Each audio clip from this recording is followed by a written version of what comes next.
Katekismu wa Chikatolika. Landreni omvera konse kumwe muli nthawi ino ya mmawa.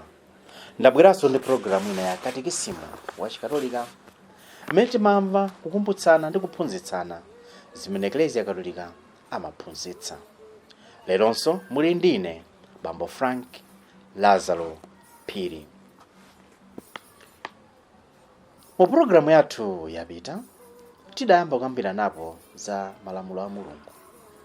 Ndipo pokamba za Malamulo a Mulungu tidakambapo za kuchimwa. Kuti kuchimwa ndi kutani? Ndipo mu programu imeneyo tidakambirana za ubatizo. Timamvetsa bwanji ngati Akatolika mitundu ya ubatizo iwiri imene tidafotokozapo. Komanso kuti tikamakamba za tchimo timalisankha dala, chifukwa Mulungu adatipatsa ufulu. Pogwiritsa ntchito ufulu molakwika timasankha kuchimwa. Ndipo pamene ndimamaliza programu yatha ndidakamba zoti makolo athu oyambaja adasankha dala kuchimwa chifukwa chonena kuti njoka idawanamiza. Koma chikakuti adaganiza bwinobwino, bwezi ataona ndithu kunena kuti njoka inali yabodza. Chifukwa powauza njoka kunena kuti mudzafanafana ndi Mulungu, kudziwa zoyipa ndi zabwino. Poyamba anthu aja iwo eni adalengedwa kale mu chithunzi ndi chifaniziro cha Mulungu, analingana ndi Mulungu. Ndipo poyika munda uja adawapatsa zonse zimene amazisowa. Komatu adapatsanso moyo wosatha, kapena kuti eternal, chifukwa chonena kuti imfa idabwera chifukwa cha tchimo. Ndipo inu ndine timasankha dala kuchimwa, monga amene Katekismu amatuzera kuti kuchimwa ndi kusankha dala, kusachita kufuna kwa Mulungu. Tikabwerera mu uthenga wabwino timadziwa kuti uthenga wabwino ndi kudziulula kwa Ambuye Yesu mu chifundo chake kwa ife anthu ochimwa. The gospel is the revelation in Jesus Christ of God's mercy to sinners. Mngelo uja amene adabwera kwa abambo Yosefe adawuza kuti mudzamutcha dzina lake kuti Yesu, chifukwa iye adzapulumutsa anthu ku machimo awo. Tikuzipeza zimenezi pa Matthew chapter 1 verse 21. Popitirizapo timamvanso kuti pamene Ambuye Yesu Khristu amapanga sakramenti la Ukaristiya pa tsiku lija lachinayi loyera, adanena kuti awa ndi magazi anga, magazi a pangano chatsopano amene adzatsidwa chifukwa cha inu ndi anthu ambiri kuti afafanize machimo. Matthew chapter 26 verse 28. Kutsimikiza kuti Ambuye Yesu Khristu adabwera pa dziko lapansi pano chifukwa cha machimo athu. Ambuye Yesu Khristu adabwera pa dziko lapansi pano chifukwa chofuna kudzatipulumutsa ku machimo athu. Ambuye Yesu Khristu ali pakati pathu chifukwa chofuna kutilowetsa moyo wa Mulungu. Kodi inu mumazindikira ndipo mumadziwa kuti ndinu wake wa Ambuye Yesu?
Kuimba kwabwino kumeneko kuimba kokoma kwambiri kotikumbutsa kuti mmoyo mwathu ife ngati Akhristu tisamakhale moyo wa machimo, chifukwa Ambuye Yesu adabwera pa dziko lapansi pano kudzatifera ndi cholinga choti atipulumutse.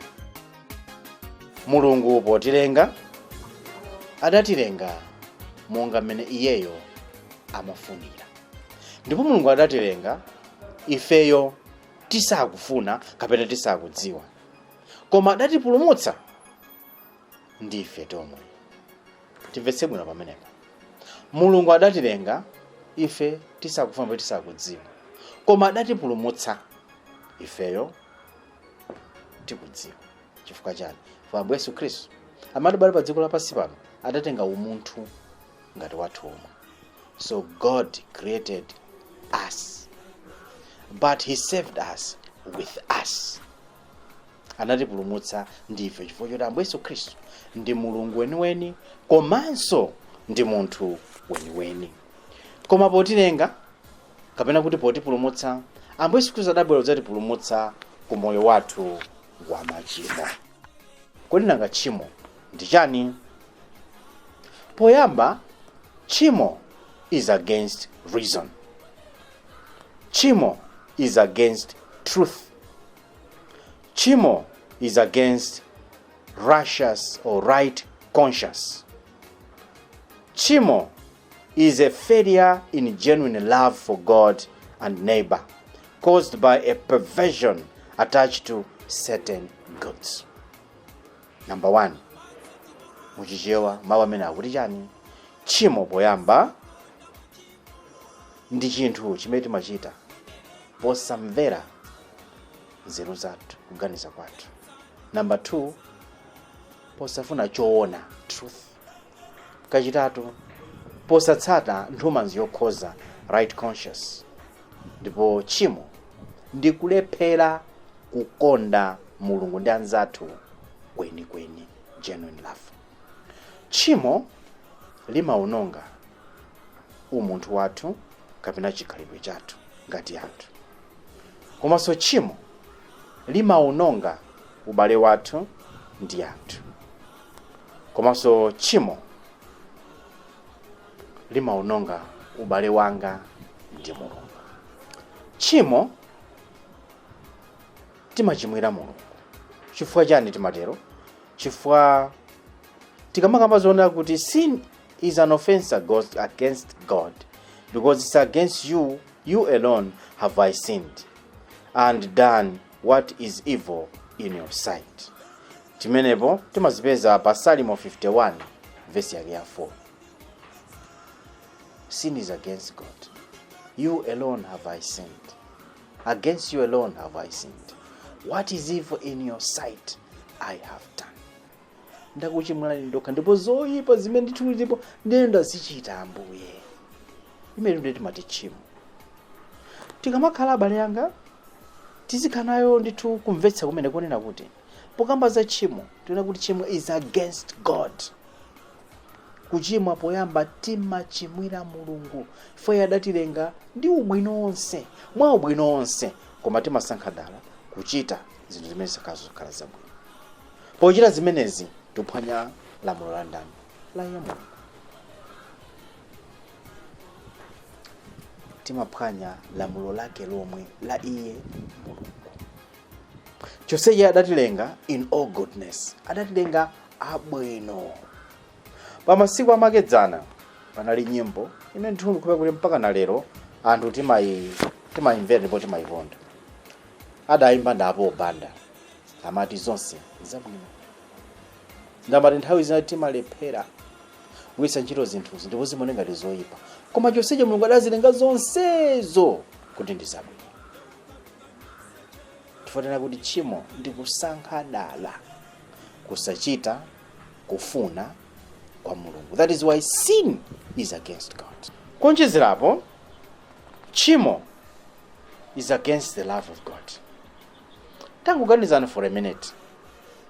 Kuna kuti ndikanena kuti ndaba, I've stolen. Kuba. Chimachitika chani mukuba? Number 1, ndikaba. Ndikupanga inja munthu amene ndamubera. Kapena ndikuononga munthu amene ndamubera. Mwachitsanzo. Masiku ano mosapyatira ndithu kuli njala. Sinaso mokhota ayi, kuli njala. Ndi zimachitika kuti iweyo uli nacho chakudya, mwina thumba limodzi la chimanga, o matumba awiri achimanga, even atatu achimanga. Pamene neba wako alibe ndi chilichonse. Koma timasankha dala osafuna kuwapatsako kanthu. We choose deliberately not to share with our neighbors. Ndiye kuti ngati munthu uja ndamubera taganizani tsono chachitika ndi chani? Pamene amadalira yepo ndiye kuti ndachotsapo. Amapanga safa. Chifukwa chakuti pamene chitene kucha. Mwina munthu amene ujayo anditi ana ting'ono. Olakulu ndithu. Anaja kamba kudwala malnutrition. It's a direct result ya kuba kumene ndachita ine pomulanda chakudya cha munthu. Ndemwe anaja they become malnourished. Chimachitika ndi chani? Sangapite ku school. Ngati sangapite ku school ndipo kuba kuja kwapangisa kunena kuti for a longer period of time anthu achazakhala ndi zinthu zimene ali nazo. Maybe anaja apulukira osapita ku school. Kodi pamawa pankuja, how do they earn a living? Mwina akayamba uhule paja mahule masiku ano ngambiri, achimuna achikazi alipo mahule okhaokha. Mwina akanaiso akakhala wakuba. So pochita zimene zija, we are destroying society.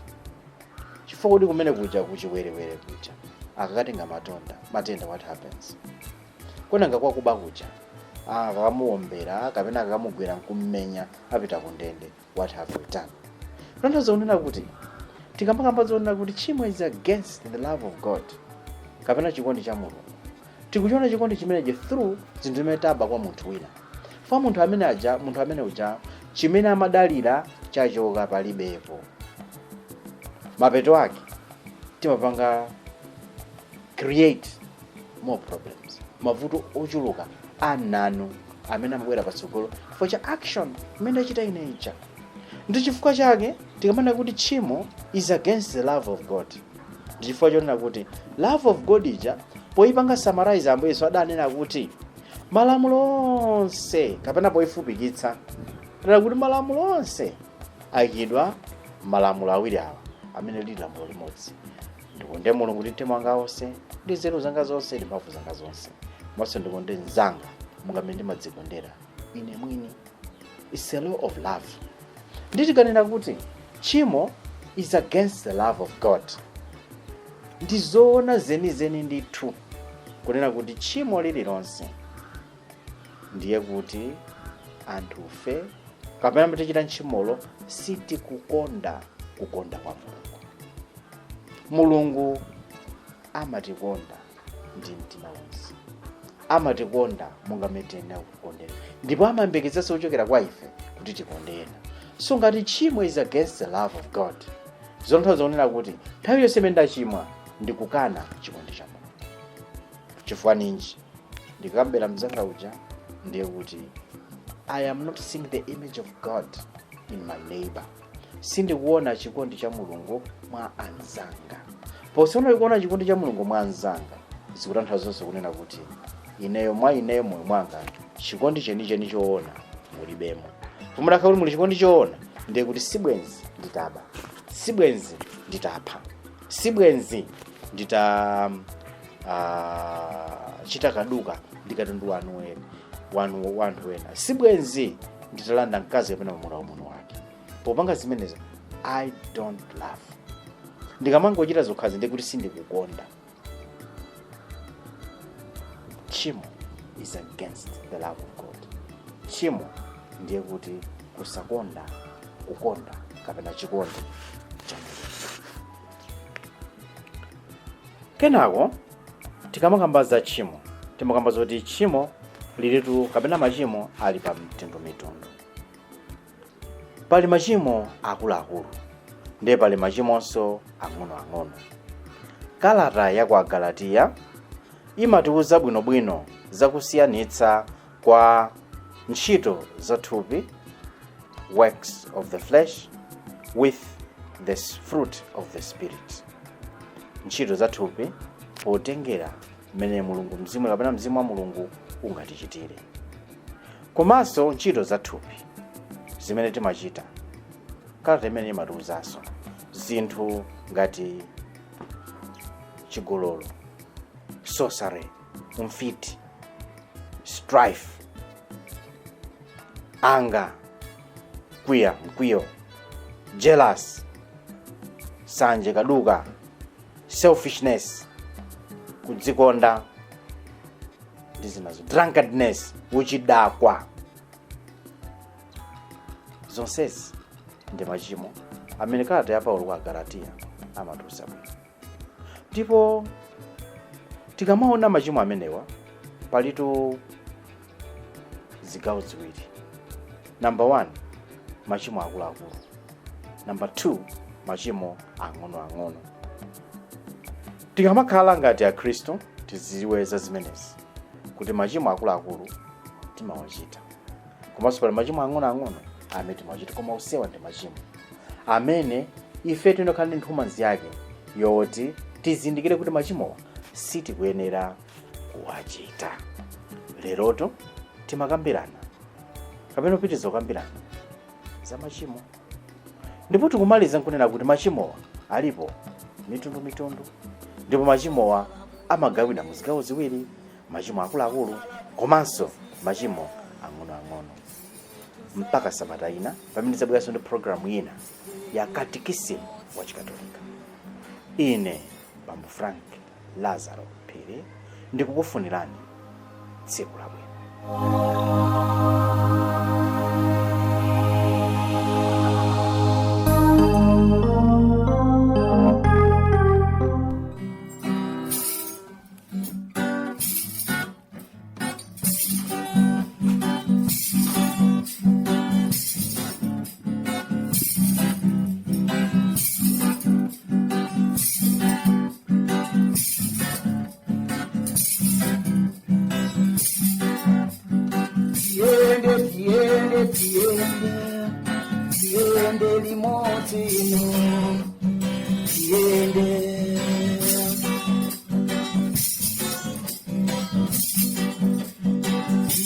Tiende limotino, tiende limotino.